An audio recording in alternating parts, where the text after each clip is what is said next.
우리 어린이 동화집에 나오는 이야기 하나인데, 옛날에 어떤 어머니에게 아들이 둘이 있었습니다. 그런데 큰 아들은 우산장수였고 작은 아들은 집신장수였습니다. 근데 어머니 마음에 걱정이 떠날 날이 없는 겁니다. 비가 오면 작은 아들이 걱정이고, 날이 맑으면 큰 아들이 걱정인 겁니다. 이 어머니는 행복하지가 않은 겁니다. 그걸 보고 어떤 사람이 이렇게 말해줍니다. 생각을 바꾸세요. 생각을 바꾸세요. 날씨가 맑으면 집신 파는 작은 아들 생각하고, 비가 오면 우산 파는 큰 아들을 생각하세요. 그러면 어머니는 언제나 기뻐할 수 있을 겁니다. 들어보니까 맞거든요. 그 뒤로 그 어머니 얼굴이 환해졌다는 겁니다. 자, 우리 지난주 설교 제목이 뭐냐면 마음을 넓히라는 거였습니다. 이유가 뭐냐면 여러분 마음이 넓어지면 해석이 넓어져요. 그러면 우리가 만난 인생의 어떤 일들 가운데서도 해석이 넓어지다 보니까 해석이 긍정적이 되더라 그 말이에요.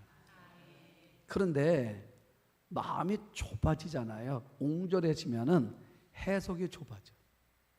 그러니까 우리 인생의 문제를 만난 그 일들 앞에 섰을 때 해석이 너무 좁다 보니까 항상 부정적인 해석을 하게 되더라 그 말이에요.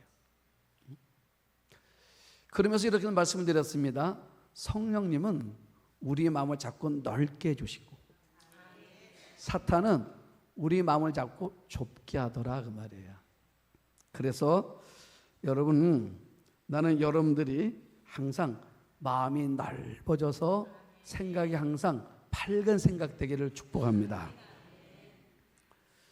어제 일기예보를 보니까 토요일 날 저녁부터 비, 주일 날 비, 월요일 날 흐림, 화 비, 수 비, 목 비, 금 비, 주 비 이렇게 나왔더라고요. 그래서 걱정이 됐습니다. 그 기도가 절로 되더라고요. 왜냐하면 우리 성도들 가운데 멀리서 오는 분들이 많잖아요. 자차로 오시는 분들도 있고 대중교통을 이용하시는 분들이 있는데, 하나님 비 오면 못 올 수 있는데, 또 우리 교회에 연로하신 어르신들이 많은데 비가 오면 오시기 어려울 텐데 하나님 비 오면 안 되는데요 그랬어요. 그리고 이제 밤에 기도하고 와서 다시 날씨를 봤더니 주일 비 이렇게 나와 있더라고요. 그리고 아침이 됐습니다. 아침에 일어나니까 일찍 일어났어요. 일어나서 나와서 바깥부터 봤습니다. 그랬더니 벗을 비더라고. 그래서 내 마음에 믿음이 작았어요. 요 정도만 돼도 괜찮아 그랬어요. 그리고 교회 와서 있기 때문에 몰랐습니다. 일부 예배를 끝나고 나가보니까 이런 비가 안 오는 거예요. 자, 여러분 오늘 왜 비 안 오는지 아십니까? 누군가가 기도한 거예요. 네? 이게 바로 뭐라고요? 해석이라고. 그러니까 여러분 해석만 잘해도 우리 삶은 얼마나 풍요로운지 모른다고 말이에요. 자, 오늘 말씀 1절을 보시면 1절을 뭐냐면 6장을 정리하는 내용이 1절입니다. 사실은 오늘 본문 1절은 6장 끝분에 붙어야 맞는 거예요. 그런데 아마 이 성경을 나눌 때에 요 1절을 7장에다 놓은 겁니다. 자, 1절을 보시면 이렇게 써 있습니다. 그런즉 사랑하는 자들아 이 약속을 가진 우리는 그랬어요. 그런즉 사랑하는 자들아 이 약속을 가진 우리는 그랬어요. 우리에게, 우린 누구냐? 약속을 가진 자라 그 말이에요. 그러면 어떤 약속을 가진 건가? 그게 16절 18절의 6장 16장 18절이 뭐냐면 이 내용입니다. 우리가 어떤 약속을 가졌냐면 하나님이 이렇게 말씀하시는 것입니다. 나는 너희 하나님이 되고 너는 나의 자녀가 된다. 여러분 이게 뭐라고요? 하나님이 우리에게 하신 약속이라 그 말이에요. 그러니까 이제 하나님께서 우리 보고 뭐라 말씀하시냐면 너 내 새끼야 이 말이야. 이제 우리가 하나님의 자녀가 됐습니다. 그러면 바울이라는 말이 뭐냐면 적어도 우리가 고린도 교인들에게 우리가 하나님의 자녀가 됐다 그러면 하나님의 자녀답게 살아야 되지 않겠냐 그 말이에요. 그러면 자 하나님의 자녀답게 사는 게 어떻게 사는 거냐? 그다음 뭐란 말이에요? 우리는 하나님을 두려워하는 가운데서 그랬어요. 우리가 하나님의 자녀로서 어떻게 살아야 되는 거냐? 첫 번째 뭐라고 말한다고요? 하나님을 두려워해야 된다 그 말이에요. 하나님. 이 두려워한다는 말이 좀 우리가 불편해요. 우리 신앙적으로 쓰는 용어가 있습니다. 그게 뭐예요? 경외예요. 경외. 하나님을 경외한다. 이게 우리가 두려워한다는 걸 바꿔 쓰잖아요. 그런데 이 경외한다, 이 경외라는 단어를 한자로 보니까 훨씬 은혜가 있어. 이 경자가 뭐냐면요, 공경할 경자고 또 하나가 있더라고 보니까 삼가할 경자야. 삼가할 경자. 그러니까 자 무슨 말입니까? 우리가 하나님을 경외한다는 것, 우리가 하나님의 자녀로 산다는 것은 우리가 단순히 하나님을 공경만 하는 것이 아니라 내가 해서는 안 될 일은 안 하는 거. 그게 뭐라고요? 그게 하나님을 경외하는 거예요. 우리 한번 아멘 합시다. 응? 여러분 이런 거잖아요. 옛날에 사극 같은 데 보면 이런 내용이 가끔 나옵니다. 어느 집안이 멸문지화를 당했습니다. 역적으로 몰려가지고. 역적이 아니에요. 충신인데 역적으로 몰려서 이 집안이 망했습니다. 다 참수를 당해 죽었어요. 그런데 어린 아들 하나를 간신히 피신시켜서 그 아이가 살았어요. 그런데 이 아이가 커가는 삶인데 부모 없이 크니까 얼마나 삶이 고달파요. 삶이 거칠어졌습니다. 그래서 이제 망나니로 사는 거예요. 근데 어느 날 이제 알고 보니까 누구를 만났는데 그분이 하는 말이 너는 그렇게 살면 안 된다는 거예요. 이유가 뭔가 그랬더니 너희 아버지는 아무개였고 너희 집안은 이런 집안이다. 이런 집안이라는 것입니다. 그런데 너희 아버지가 이제 모함을 받아서 역전을 몰려서 이제 멸문지를 당했지만 신혼이 됐는데 너 하나가 살아있다는 거예요. 그게 바로 너는 양반이라는 거예요. 그렇게 살면 안 되는 것입니다. 너희 조상을 생각해서라도 너희 부모를 생각해서라도 너희 가문을 생각해서라도 넌 그렇게 살면 안 된다는 겁니다. 여러분 그 다음부터 어떻게 되죠? 삶이 달라지잖아요. 내가 삼가할 경자라니까요. 이제 내가 삼가는 것입니다. 무엇을요? 내가 양반인데 내가 이렇게 말하면 안 되고 이렇게 행동하면 안 되고 이렇게 살아가면 안 된다는 겁니다. 여러분 마찬가지로 우리가 하나님의 자녀가 됐습니다. 그럼 우리가 살아가는 삶이 달라져야 된다 그 말이에요. 응? 우리가 말하려고 해도 어떤 마음이 들어요? 그래도 내가 예수 믿는데 내가 예수 믿는 사람인데 그래도 이렇게 말하면 안 되지 하는 거. 아마 여러분들도 있죠. 그러니까 삼갈경이란 말이에요. 삼가해야 된다. 왜요? 하나님의 자녀이기 때문에 삼가해야 된다. 외자가 뭐냐면요, 이게 두려워할 외자예요. 자, 그러니까 우리가 하나님의 자녀가 된다 그래서 하나님 막 함부로 하나님 나와 동격이라 그런 거 아니라 그 말이에요. 하나님은 뭐 할 줄 알아야 된다고요? 두려워할 줄 알아야 되는 거예요. 한국 교회가 오늘부터 하나님이 너무 쉬워졌어요. 하나님에 대한 두려움이 사라졌다고 말이에요. 그러니까 우리 삶 속에 겸손이 없어지는 거고 순종이 없어지는 거고 예배가 작아지는 거예요. 여러분들 마음속에 하나님이 우리 약속하신 거, 내가 하나님의 자녀라는 거, 그러면 하나님의 자녀다운 삶의 길을 살아가야지 하는 그런 마음의 결심이 늘 여러분에 있기를 축복합니다. 자, 그러면 오늘 새로운 단락은 2절부터라고 그랬습니다. 자, 2절 한번 보십시오. 마음으로 우리를 영접하라. 우리는 아무에게도 불의를 행하지 않고 아무에게도 해롭게 하지 않고 아무에게도 속여 빼앗은 일이 없노라 그랬어요. 자, 먼저 바울이 마음으로 우리를 영접하라는 단어를 먼저 쓰고 있습니다. 영접이라는 단어가 헬라어 뜻이 뭐냐면 내 마음의 공간에 들어온다, 이런 뜻이에요. 그러니까 바울이 이게 무슨 말이냐면 내 마음의 공간이 있는데 이 공간 안에 고린도 교인들 너희들이 내 안에 들어와 있다 그 말이에요. 내 안에 너희들이 들어와 있는 것처럼 너희 안에도 내가 들어가기를 원한다 그 말이에요. 응? 여러분, 그러니까 바울이 내 안에 너희들이 있어. 그럼 내가 그런 너희들에게 불의를 행하고 해롭게 하고 속인 일이 있겠느냐. 여러분, 이 말은 바울이 아주 구차한 얘기하는 겁니다. 너희들이 나에 대해서 오해를 했는데 나는 너희를 속인 적도 없고 나는 너희를 해롭게 한 적도 없고, 이런 얘기를 변명을 하는 거예요. 변명. 하고 싶지 않은 얘기하는 겁니다. 그 이유는 뭐냐면 고린도 교인들을 위해서 바울이 구차하게 변명하는 겁니다. 변명의 내용이 뭐냐면 세 가지예요. 자, 하나는 뭐냐면 돈 문제였습니다. 사람들이 뭐라 말하냐, 이렇게 말한 거예요. 바울이 우리가 선교비를 보냈는데 그 선교비를 우리가 어떻게 쓰는지 알 수가 없잖아. 요새 바울이 돈이 옹색한가? 요새 교회마다 다니면서 돈을 모으고 있다, 헌금하라고 강요하고 있더라고.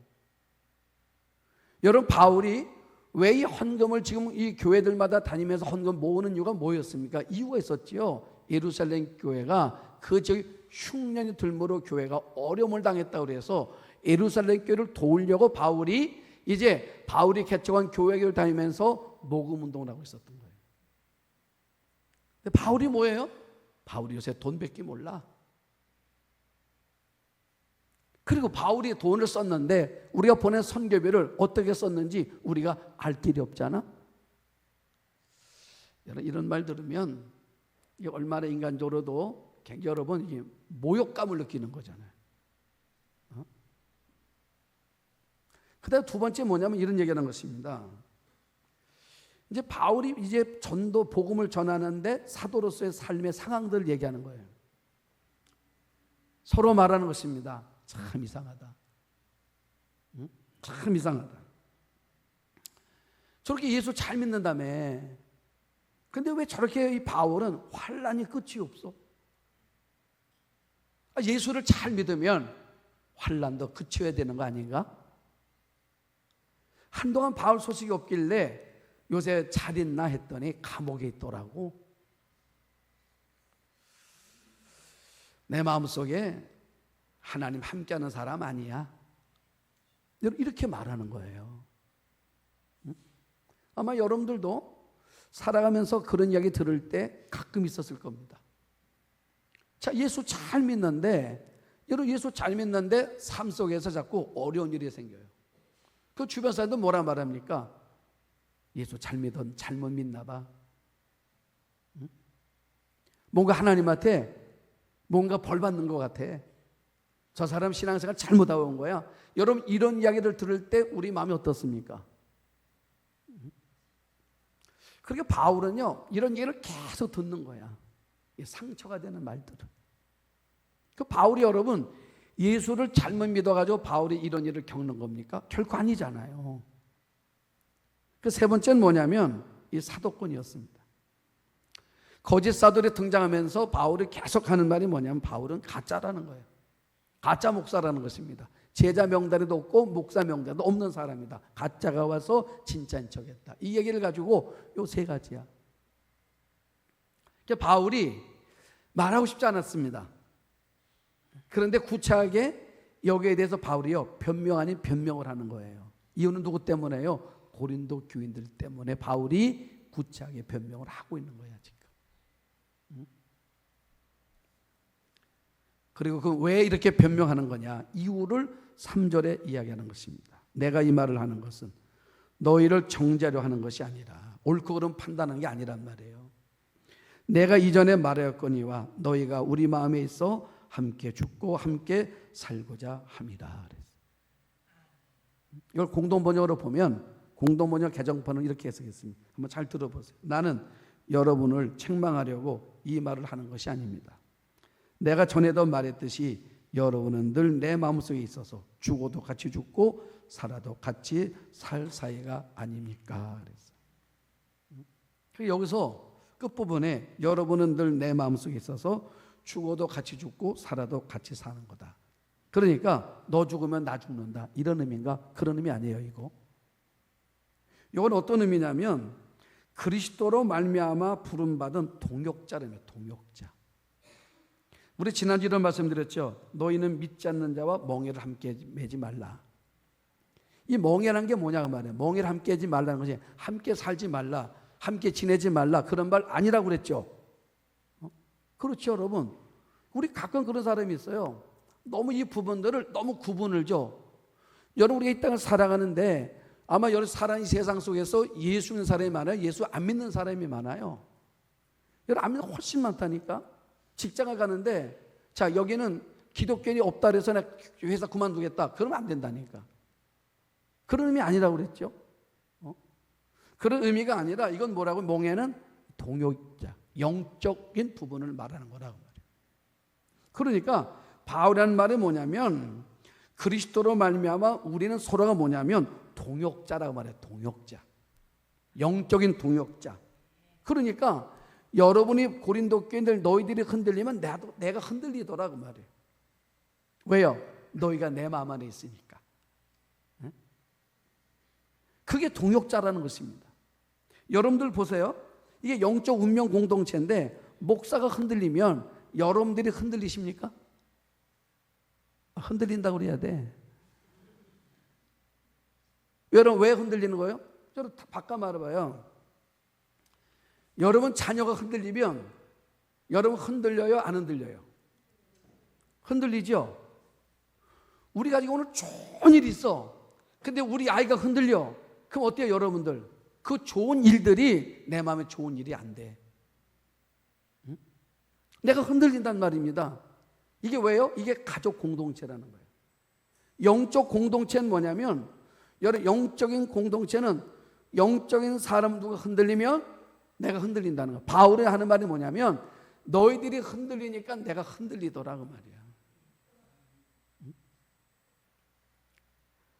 만약에 속도내 흔들리면 속장이 흔들리더라, 인도자가 흔들리더라 그 말. 내 마음이 힘들다 그 말이에요. 우리 한번 아멘 합시다. 이게 영적 공동체야. 그래서 바울이 그래서 구차하게 이 변명하는 이유는 뭐냐면, 행여라도 너희들이 이 거짓 교사들의 말을 듣고 어떤 말, 헌금 유용에 대한 얘기, 또 거짓 사도에 대한 이야기, 내 삶의 상황에 대한 이야기, 이걸 통해서 너희들이 신앙이 흔들릴까 봐 내가 이 말을 쓰는 거다. 왜요? 너희들이 흔들리면 내가 흔들려 하는 말이에요. 그래서 내가 이 문제에 개입해서 편지를 쓰는 건데 4절 보십시오. 나는 너희를 향하여 담대한 것도 많고 너희를 위하여 자랑한 것도 많으니 내가 우리의 모든 환난 가운데서도 위로가 가득하고 기쁨이 넘친다. 그랬어.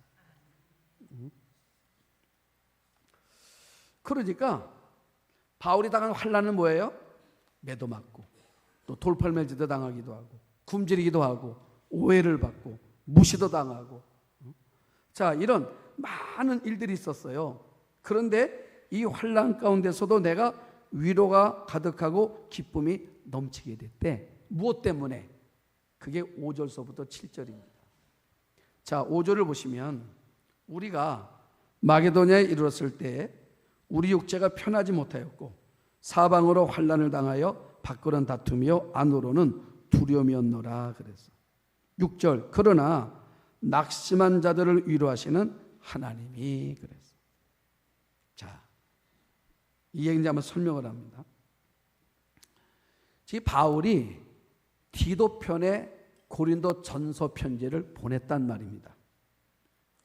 자, 보냈는데 내용은 어땠을까? 아마 여러분들 아시는 것처럼 바울이 고린도 전서가 있었어요. 고린도전서다 먼저 쓴 편지가 있었어. 근데 그거는 소실돼서 없어요. 그게 고린도 전서야. 그래서 바울이 고린도전서에 뭐라면 내가 전에 쓴 편지에는 이렇게 나오잖아요. 그게 고린도 전서라고. 그 보냈는데 그 편지를 통해서 사람들이 변화될 줄 알았는데 아무런 변화가 안 되는 거예요. 그 다음에 바울이 직접 갔습니다. 직접 바울이 갔다가 큰 망신을 당했어.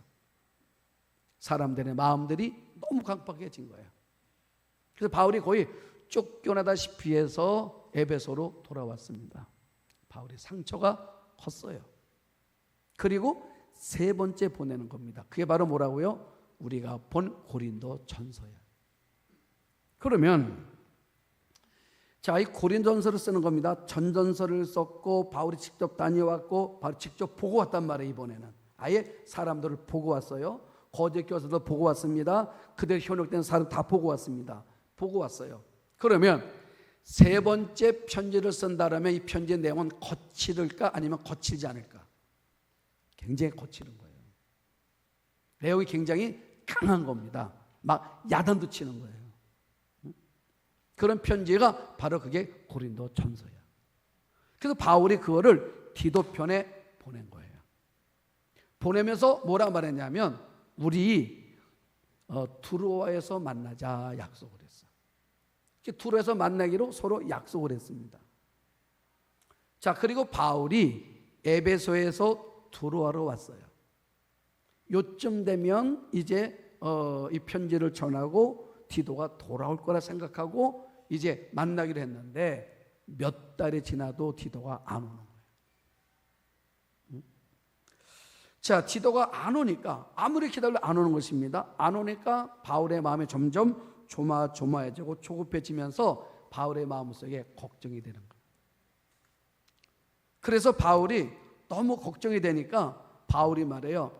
그래서 이 두로아에 못 있고 어디를 가는 거냐면 고린도로 가는 거야. 가다가 정착된 곳이 바로 오늘 마게도냐라는 지역. 여기가 바로 고린도와 근접한 지역이에요. 바울의 마음이 너무 조급해서. 자, 바울이 두로아에서 고린도로 이제 마게도냐 쪽으로 가면서 생각하는 것입니다. 내가 너무 세게 말했나? 좀 부드럽게 할 걸. 이제 후회하는 거예요. 응? 바울이 후회를 해요. 내가 너무 감정적으로 했나? 내가 너무 거칠게 했나? 사실은 내 마음은 이 모든 표현들은 내가 고린도 교회를 너무 사랑해서 이들의 신앙을 좀 바로 고쳐주고 싶어서 내가 그런 마음으로 한 건데 이것 때문에 혹시 이들이 너무 마음이 상해서 혹시 문제가 생긴 건 아닌가? 고린도 교회가 오히려 이 편지를 통해서 더 악화된 게 아닌가? 이 바울이 말해요. 별마음이 다 드는 거예요. 그런데 6절에 보니까 어떤 일이 벌어졌냐면 여러분 바울이 이렇게 막 근심과 불안과 초조함을 가지고 마게도냐로 막 가고 있는데 바울 앞에 디도가 짠 하고 나타난 거예요. 여러분 얼마나 좋았겠어요. 네? 여러분 얼마나 기뻤겠습니까? 그래서 이 디도가 무사히 돌아온 것을 보고 여러분 바울이 너무너무 기뻤어. 그런데 더 좋은 건 뭐냐면 7절에 이제 디도가 고린도 전서를 보낸 그 내용에 대한 결과를 말해주는 것입니다. 뭐라 말해주냐면 선생님 내가 그 편지를 전했더니 사람들이 그 편지를 보고 그리고 그들의 마음속에 뭘 했대요? 회개를 하기 시작했대. 네? 여러분 회개를 했다는 것입니다. 자, 그 편지를 읽고 난 다음에 우리가 잘못 생각했구나. 맞아. 우리가 알고 있는 선생님은 그런 분이 아니었어. 우리가 이 가짜 사도에 속아가지고 우리가 이렇게 된 거야 하고 이 제자들 고린도 교회 교인들이 이제 바울에 대해서 마음을 바꾸고 이제 바울의 말에 순종하고 바울을 그리워하고 사모하는 마음으로 가득 차 있다라고 디도가 전해준 거예요. 그래서 바울이 너무너무 기뻤던 거예요. 그래서 오늘 마지막에 뭐라 말합니까? 우리에게 보감으로 나를 더욱 기쁘게 했다. 자, 저는 이제 결론을 맺으려고 그러는데 여기서 두 가지 중요한 거를 제가 하나 느꼈어요. 하나는 뭐냐면 여러분 사도 바울은 위대한 사도입니다. 영적인 사람이에요. 하나님과 함께하는 사람입니다. 여러분 그런데 오늘 본문을 보니까 바울이 어땠어요? 막 초조해하고 불안해하고 염려하더라는 거예요. 바울도. 여러분들이 살아가다 보면 어떤 문제를 만났을 때 불안해하고 염려하고 초조할 때 있죠, 여러분들. 바울도 그랬다는 거예요. 그래서 여러분 우리 인생은요 언제나 누구의 위로가 필요하냐면 하나님의 위로가 필요한 거예요. 바울만 필요한 게 아닙니다. 여러분 우리만 필요한 게 아닙니다. 바울도 필요하더라. 그래서 오늘 본문에도 보면 여러분 바울이 뭐라 말합니까? 6절 한번 보세요. 그러나 낙심하는 자들을 위로하시는 하나님. 하나님 어떤 하나님이래요? 낙심한 자들을 위로하신 하나님이라고 바울이 고백하고 있는 거예요. 우리 하나님은 여러분들의 초조하고 있을 때 여러분들의 마음을 위로해 주시는 하나님이시더라 그 말이에요. 그러니까 여러분 우리가 불안한데 안 불안한 척하지 마세요. 초조한데 안 초조한 척하지 마세요. 바울도 초조하고 있어요. 그런데 그 초조함은 누구를 만나면 하나님을 만나면 위로로 바뀌더라 그 말이에요. 그래서 우리는 누가 필요한 걸 아는 거예요. 이제 바울이 이럴 때 너무 당당해 보세요. 아무리 생각해 보세요. 그 우리는 바울같지 않기 때문에 힘든 거야 우리 삶이. 그런데 바울은 보니까 바울도 자신의 만난 그 앞에서 불안해하고 초조해하니까 그래서 하나님의 위를 통해서 자신의 모든 불안과 초조가 싹 사라지더라. 나는 여러분이 오신 하나님은 여러분들의 상황에 맞는 하나님 오시는 것을 믿으시기를 바랍니다. 야곱한테는 어떤 하나님 오셨어요? 마하나임으로 오셨어요. 군대 하나님으로. 지금 바울에게는요 위로의 하나님으로, 아픈 자에게는요 치료의 하나님으로. 믿습니까? 다 다른 형태 하나님으로 우리 가운데 오시더라 그 말이에요. 그 다음에 또 하나. 그러면 바울은 어떻게 해서 이런 불안과 염려에서 벗어날 수 있었는가? 하나는 하나님의 위라는 분, 또 하나는 뭐냐면 믿음의 사람을 만남으로 바울이 이 근심과 걱정에서 벗어나더라 그 말이에요. 자, 무슨 말이냐면 여러분 사람의 눈은요, 사람은 눈이 있는데 그 눈은 자기는 못 봐. 참 희한하죠. 그러니까 여러분들이 보는 거는 다른 사람만 보는 거예요. 지금 여러분 보십시오. 여러분들은 제가 보여요, 안 보여요? 다 보시죠. 그런데 문제는 뭐냐면 저는 저를 못 본다는 거예요. 뭘 통해서만 볼 수 있습니까? 거울을 통해서만 볼 수 있어요. 만약에 거울이 없다 그러면 저는 제가 어떻게 생겼는지도 모를 거예요. 그렇죠? 여러분들도 여러분들이 이 모습을 어떻게 알았어요? 이렇게 생기신 거를 거울 보고 안 거라고. 그러면 무슨 말이냐? 그래서 우리가 크리스찬들의 삶에서는요, 왜 성도 간의 교제가 필요하고 나눔이 중요한 거냐? 우린 때로는 내 인생 속에 역사하고 계시는 하나님의 은혜를 모를 때가 있어요. 하나님은 지금 내 인생과 역사하고 계시는데 내가 모르는 거예요. 그러니까 답답한 거야. 나도 답답한 겁니다. 그런데 다른 사람을 만났습니다. 다른 사람과 대화를 나누다 보니까 내가 만난 일에 대한 결과물이 그 사람을 통해서 말하고 있는 거예요. 그러면서 다른 사람을 통해서 우리는 하나님을 보는 거예요. 그래서 저는 믿음의 사람은, 또 다른 사람은 하나님이 나에게 보여주시는 거울이라 그 말이에요. 그러니까 여러분 맞죠? 여러분 우리가 간증이라는 게 뭡니까? 간증이라는 게. 여러분 간증은 뭐냐면 다른 사람의 삶 속에 나타나신 하나님의 역사라 그 말이에요. 그걸 들으면서 뭘 느껴요? 하나님은 살아계신.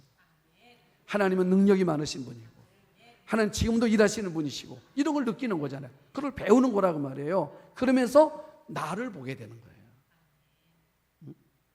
바울은 디도를 통해서, 디도의 이야기를 통해서 뭐 하는 거예요? 하나님이 어떻게 고린도 교회에 일하셨는가를 듣게 되는 거죠. 그래서 마음의 근심과 불안과 초조가 싹 사라지더라 그 말이에요. 결론입니다. 다른 사람이 나에게 믿음의 거울로 비춰지는 것처럼 여러분도 누군가의 믿음의 거울이 되십시오. 그래서 다른 사람이 여러분을 볼 때마다, 여러분 이야기를 들을 때마다 하나님이 보여지도록, 그래서 여러분들의 말을 통해서 하나님이 오늘도 일하고 계신다는 것을 그들의 마음속에 위로가 되고 은혜가 될 수 있도록 우리는 피차 하나님의 섭리를 보여주는 거울이 되어서 나를 봄을 하나님의 위로를 느끼게 하는 삶을 살아가는 우리 모든 성도들이 다 되시기를 주의 이름으로 축복합니다.